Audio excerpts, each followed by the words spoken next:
Dari hati yang paling dalam sebagai seorang manusia, itu kan pasti sewajarnya kita memaafkan.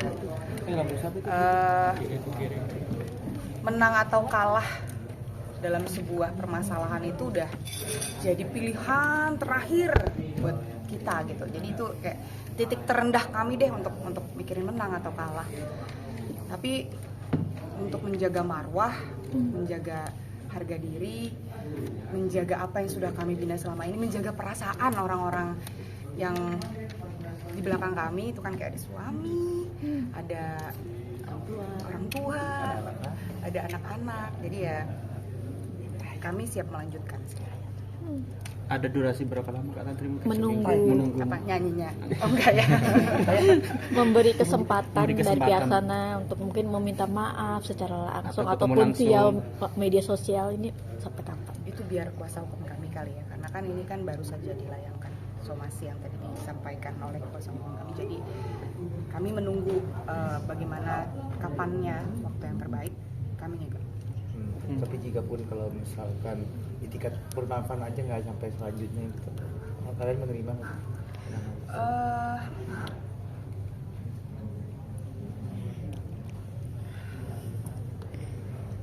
Gak ada yang mau jawab ya? Mungkin gue ya? Itu udah dijawab ada ya. Kalau udah memaafkan pasti kita saling memaafkan sama manusia, tapi ya itu tadi yang tadi Tantri bilang.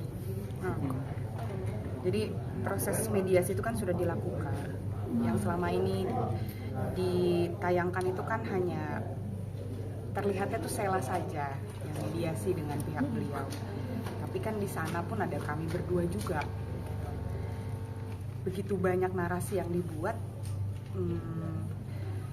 dan di proses mediasi itu yang namanya mediasi itu kan terjadi kesepakatan antar dua belah pihak.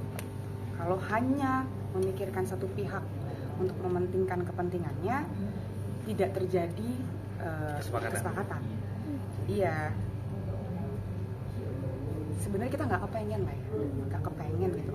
Apalagi dia itu pernah jadi bagian dari sejarahnya Kotak. Cuman karena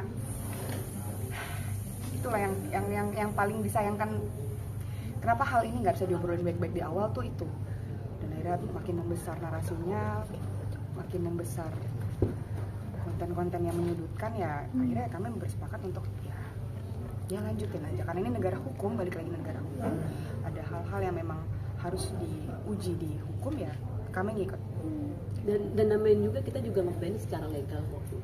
Kita bermusik secara legal, kita menghibur banyak orang, ya kan kita nggak ilegal ya. Dan kita menjalankan kegiatan hibur-menghibur ini juga saya rasa tidak ada kita melanggar hukum, itu tidak ada, melanggar undang-undang pun juga tidak ada. Jadi kita sepakat bertiga ya Tetap manggung, tetap menghibur, karena ya orang-orang yang minta dihibur ya kita hibur ya.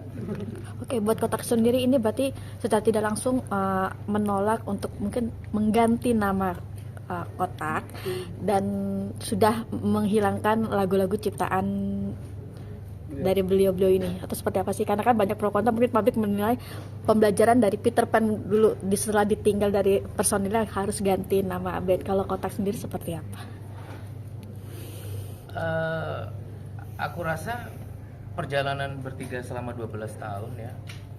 Terus yang aku bilang tadi, selama kita menjalani ini tidak melanggar undang-undang dan hukum, terus saja berjalan.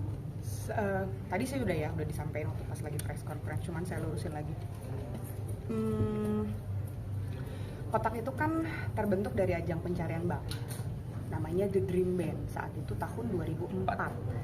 Proses pencarian ajang bakat itu prosesnya tuh audisi person ke person, jadi satu individual. Ya. Yang bass basis, bass gitaris, bass drummer, bass vokal. Akhirnya di proses tersebut itu dikumpulin lah, istilahnya dipaksa ngeband, terbentuklah Kotak.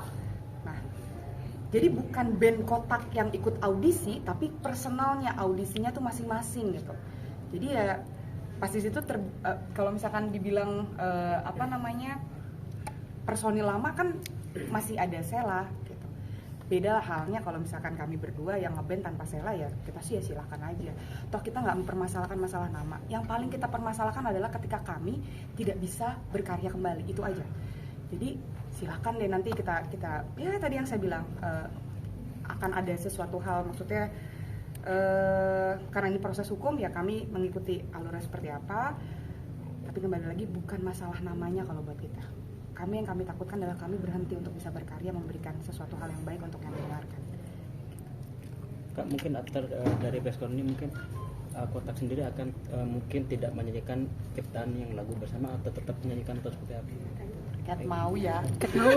Sudah tadi. Tanya diulang 10 kali. Seneni mas, Seneni.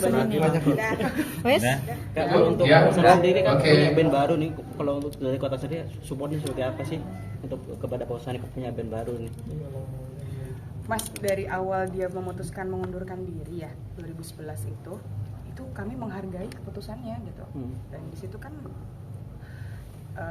seperti yang kita tahu alasan beliau keluar dari Kotak kan juga ingin membuat satu band baru gitu. Dan di situ pun kami sangat mensupport gitu atas karya-karya yang mungkin mau dilakukan juga. Jadi ya karena sama-sama di industri musik ya kenapa nggak saling support gitu. Pasti disupport lah.